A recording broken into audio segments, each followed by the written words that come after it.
ආයිබෝවන් ඔබට සුබ දවසක්. ගිය වීඩියෝ එකේ මම ඔබට කතා කරා එක දරුවෙක් නොවේ. ඒ කියන්නේ අපේ පෞල් සංස්කෘතිය තුල දරුවෝ දෙදෙනෙක් හදන්න පුළුවන් නම් හොඳයි කියලා. හැබැයි ඒක අපේ ජීවිතේට අභියෝගයක්.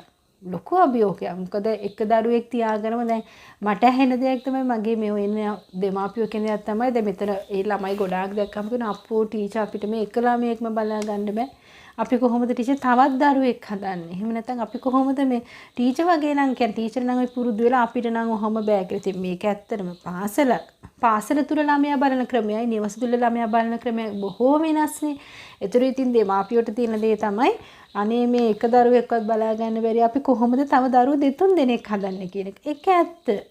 උදාහරණයක් විදිහට ගත්තොත් නැත්නම් ප්‍රායෝගිකව ගත්තොත් මගේ ජීවිතය ගැන කිව්වොත් මට බබාලා 3 දෙනෙක්.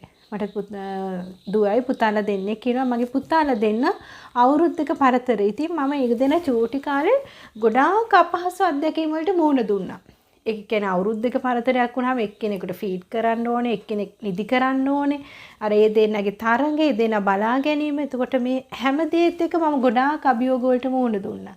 ඉතින් අපේ ජීවිතේ අපිට දැන් එක දරුවෙක් එක්ක අපිට පොර බදින්න අමාරු වෙනකොට තව දරුවෙක් හදාගෙන ඒ පොර බැදීම අපේ ජීවිතේට ගොඩක් අමාරුයි. නමුත් අපි මේ අභියෝග වලට මුහුණ දෙන්න ඕනේ. ඔබ හිතන්න එපා එක දරුවෙක් බලන වෙහෙසම තමයි තව දරුවෙක් හදාගත්තත් ඔබට කැප කරන්න වෙන්නේ. ඒක 아무තු දෙයක් නෙවෙයි. වියදමත් දැන් අපිට ආර්ථික ප්‍රශ්නත් එක්ක තමයි අපි ඔය දෙයට බොහෝ විට එන ආර්ථික ප්‍රශ්නත් එක්කනේ. හැබැයි ඉතින් ඔබ හිතන්නකෝ ඔබේ නිවසේ දරුවෝ 3-4 දෙනෙක් හිටියත් එක්කෙනෙක් හිටියත් අර වියදම් කරන කෑමට වියදම් කරන ප්‍රමාණය ඔබ හැම මාසෙම වියදම් කරනවාමයි. ඔබ එදිනෙදා ගන්න මස් මාළු ටික ඒ හැමදාම ඒ මාසෙට අපි ගන්න ඕන වෙනවා. ඉතින් ඒක දැන් එක දරුවෙක් හිටියත් දරුවෝ 2-3 දෙනෙක් හිටියත් අපි ඒ වියදම ඒ විදිහටම දරන්න ඕනේ. ඊළඟ කාරණේ තමයි පාසල්. දැන් පාසල් ගත්තාම මේ දැන් අපි හිතනවා අපි දරුවෝ හැමෝම ලොකු පාසල් වලට යන්න ඕනේ නැත්තම් බෑ. දැන් අපි මෙහෙ ගත්තොත් එහෙම දැන් ලොකු පාසල් ගොඩක් ඉතින් හැමෝම පොර කන්නේ මොකද්ද මේ පාසලට දාගන්න. නමුත් සාමාන්‍ය දැන් අපේ ගම්මට දැන් මගේ පුතාලා දෙන්න යන්නේ සාමාන්‍ය පාසලකට. හැබැයි ඒගොල්ලෝ හොඳට ඉගෙන ගන්න නැතුවත් නෙවෙයි ගුරුවරු හොඳට උගන්වන්න නැතුවත් නේ පොඩි අඩුපාඩුකම් තියෙනවා පොඩි ප්‍රශ්න තියෙනවා.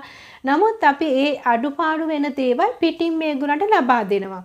දැන් හිතුනොත් එහෙම දැන් මෙයාලා යන පාසලේ ක්‍රීඩා මොකුත් නැහැ.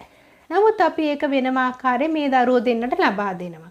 දැන් මම කිව්වා හොඳ පාසලකට යනවා. දැන් අපිට උනේත් අර පාසල් නොලැබීමේ ප්‍රශ්නේ තමයි. නමුත් ඒක අපේ ජීවිතේ අපි ලොකුවට ප්‍රශ්නයක් කරගත්තේ නෑ. මානසිකව සමහර අවස්ථාවල බලපෑමක් ආවත් අපි ඒ තැන්වලදී අපේ දරුවොත් ශක්තිමත් කරන. දැන් මගේ හස්බන්ඩ් උනත් ඉගෙන ගත්තේ ලොකු පාසල් වල නෙවෙයි පොඩි පාසල්. දැන් එයාත් එක්ක හිටපු ගොඩ දෙනෙක් වෛද්‍යවරු වෙලා ඉන්න ඉංජිනේර්ස්ලා වෙලා ඉන්නවා. ඒතර ඒගොල්ලන්ගේ බැච් එකේ හිටපු කට්ටිය. හැබැයි මේ අපි කියනා වගේ නම් දරන්නව ලොකු පාසල් වල ඉගෙන ගත්තු අය නෙවෙයි. ඉතින් මම අර කලින් කිව්වා වගේ ওই පාසල අපිට ලොකු අභියෝගයක් අපේ ජීවිතේට කරගන්න ඕනේ නැහැ. සමහර අය ඉන්ටර්නැෂනල් ස්කූල් දාන්න කැමති නැහැ. මොකද ඒකේ තියෙන දේවල් අපිට සමහරට උචිත නැහැ කියලා හැගිරෙන කොට්ටාසයක් ඉන්න නිසා ඒවට අපි යවන්න කැමති නැහැ. ඉතින් එහෙම වුණත් අපිට පුළුවන් තියෙන පාසලට දරුවව යවලා අපේ මේ දේවල් මැනේජ් කරගන්න. මේකත් අපේ ජීවිතේ ලොකු අභියෝගයක්. මම කලින් වීඩියෝ එකේ සඳහන් කරා වගේ අද සමාජයේ නෙමෙයි එක දරුවෙක් කියන සංස්කෘතිය වල තියෙන හැබැයි ඒ ඈතාතීතේ ඒ කාලේ ගත්තාම ඒගොල්ලන්ගේ පවුල් ගොඩාක් අය 10 11 12 කියලා දැන් මගේ හස්බන්ඩ්ගේ අම්මා තාත්තගේ පවුලේ එක පැත්තක 9 දෙනෙක් 8 දෙනෙක් එහෙම. හැබැයි අර දැන් අපිට වෙලා තියෙන අපේ පවුල් සංස්කෘතිය සංකීර්ණයි. කියන්නේ අපිට කරගන්න ඕන දේවල් අවශ්‍යතාවයන්. හැබැයි එදා එහෙම මිනිසුන්ට තිබුණ නැහැ නේ. ඒතර එදා ඒ කාලේ ඒගොල්ලන්ට තිබුණේ ඉතා සරල ජීවිතයක්. කොච්චර දරුවෝ හිටියත් ඕන පාසලකට යවන්න පුළුවන්, ඕන පෙර පාසලකට යවන්න පුළුවන්, ඕන විදිහට ජීවත් වෙන්න පුළුවන්. අද අපි එහෙම හිතන්නේ නැති නිසා තමයි අපිට ප්‍රශ්න බොහෝමකට මුහුණ දෙන්න වෙලා තියෙන්නේ. ඉතින් අපිට දැන් ඔය කියනවා වගේ ළමයි 8 දෙනා 9 දෙනා හදන්න ඕන නැහැ. අඩුම තරම අපි පවට ළමයි දෙන්නෙක් හෝ 3 දෙනෙක් හදාගත්තා නම් ඒ දරුවෝ බලා ගන්න අපි ඒකට තීරණයක් අරගෙන අපේ මුදල් කොහොමද අපි පිරිමහ ගන්න, ඒ වගේ පාසල් ප්‍රශ්න කොහොමද විසඳගන්නේ කියන එක අපිට හදාගන්න පුළුවන්. ඉතින් මවකට විශේෂයෙන්ම බලපාන දේ තමයි කාලය කළමනාකරණය කරන එක. ඒ කියන්නේ දැන් දරුවෝ දෙන්නේ දැන් එක දරුවෙක් නම් අන්දගත්ත හරි වාහනේකට හරි කවාගෙන මේ දරුවා පාසලට දැම්ම ගියා. නමුත් දරුවෝ දෙතුන් දෙනෙක් හිටියොත් කොහොමද මම මේක කළමනාකරණය කරගන්න කොහොමද මම දරුවෝ බලාගන්නේ කියන ප්‍රශ්නේ මාවකට බොහෝ සෙයින් බලපෑමක් එල්ලවෙනවා. ඉතින් විශේෂයෙන්ම කියන්න ඕනේ ඒක ලොකුවට ඔලුවට ගන්න ඕනේ නැහැ. දැන් මම කිව්වා මට බබාලා 3 දෙනෙක් කියලා. හැබැයි මම චූටි කාලේ ඉඳලම සමහර දේවල් ඒගොල්ලන්ට කියලා දීලා තියෙනවා. ඒගොල්ලෝ මොන හරි ටොයිස් එල්ලම් කරන්න ගත්තා නම් ඒගොල්ලෝ ඒවා ඒ තැන්වල තියන්න ඕනේ. මම කවදාවත් චූටි කාලේ ඉඳලා ඒගොල්ලෝ ගත්තේ වස් කරලා නැහැ. ඉතින් ඒ වගේම තමයි ඒගොල්ලන්ගේ ජීවන රටාව අපිට හුරු කරන්න පුළුවන්. කොහොමද වොෂ්රූම් එකට යන්නේ, තනියම ඒවා කරගන්නේ කොහොමද, ඇඳුමක් ඇඳගන්නේ කොහොමද. අදටත් ඒගොල්ලන්ගේ ජීවිතේ මම හැමදේම ඒගොල්ලන්ට කියලා දීලා තියෙනවා. සමහර අඩුපාඩුකම් තියෙනවා. ලන්ච් බොක්ස් එකක් හොදන්න කිව්වොත් ඒක හරියට හොදන්නේ නැහැ. හැබැයි ඒගොල්ලෝ කොහොම හරි හොදලා ඒක තියෙනවා. මං ආයෙක වොෂ් කරනවා. නමුත් අර පොඩි දේවල් පවා අපිට පුළුවන් දරුවට කියලා දීලා අපේ කාලයේ අපතේ යවා ගන්න නැතුව ඔබ දැන් මේ දරුවා බලනකොට තව දරුවෙක් මග හැරෙන්නේ නැතුව ඒක නම් වෙන්නම හොඳ නැහැ. දැන් තව දරුවෙක් ආවහම අපි දකින්න එකම දේ තමයි තව චුටි බබෙක් ආවහම අර ඉන්න බබාව අපිට මග හැරෙනවා. එයාට කවන්න වෙලාවක් නැහැ, අවන ඉදි කරන්න වෙලාවක් නැහැ. එයාට පාසලේ වැඩ කටයුතු කරන්න වෙලාවක් නැහැ. එහෙම නෙවෙයි. අර චූටි දරුවට කිසිම දෙයක් තේරෙන්නේ නැහැනේ. එතකොට ඔබගේ වැඩි අවධානය යන්න උඩට තේරෙන දරුවට තමයි. එයාව බලාගෙන එයත් එක්කම අර දෙන්නම ආදරේ රැක බලා ගන්න මවකට ඒ වගකීම දරන්න ශක්තිය තියෙන්න ඕන. මේ ලෝකේ අපිට බැහැ කියලා දෙයක් නැහැනේ. හැමදේම අපි උත්සාහ කරොත් අපේ ජීවිතේ අපිට මෙතෙන්ට යන්න පුළුවන් කියලා උත්සාහ කරොත් අපිට ඒක කරන්න පුළුවන්. ඉතින් මම මගේ ජීවිතේ අර මගේ පුතාලා දෙන චූටි කාලේ ගොඩාක් මම මානසික වැටුණ නැතුව නෙවෙයි.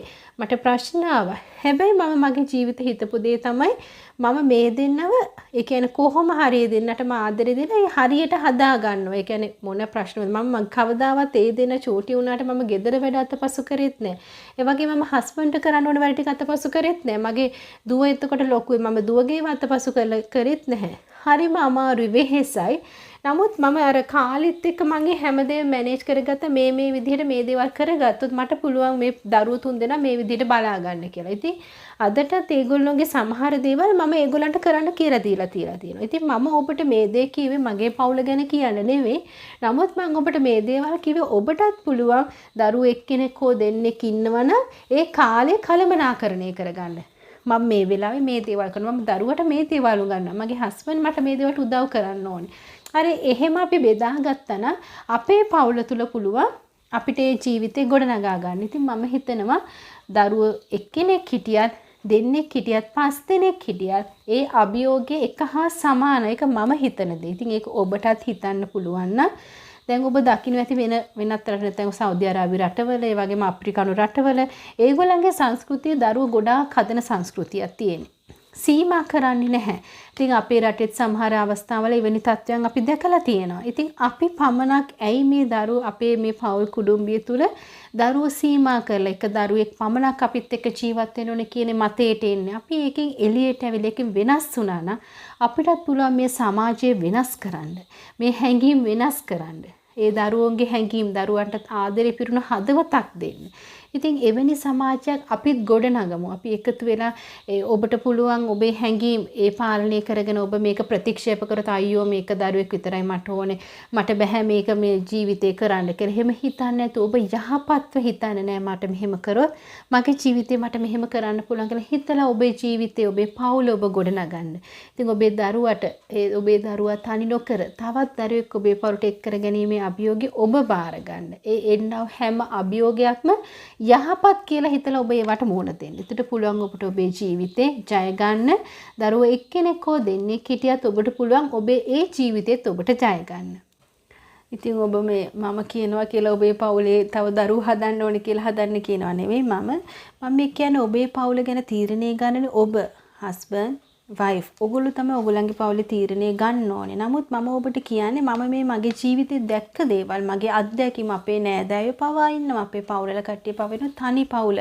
නැත්තම් කියන්නේ තනි දරුවෝ ඉන්න පවුල අපි දැකලා තියෙනවා. මේ දරුවගේ අනාගතේ සමහරට එයාගේ ඒ සමහරට වෙන දේවල් අපි දැකලා තියෙනවා. තනි වෙලා කවුරුත් නැතුව අඩුම අන්තිම මොහොතේ එයා ලෙඩ වෙලත් බලන්න කෙනෙක් නැතුව ඉන්නව අය බොහෝ දැකලා තියෙනවා.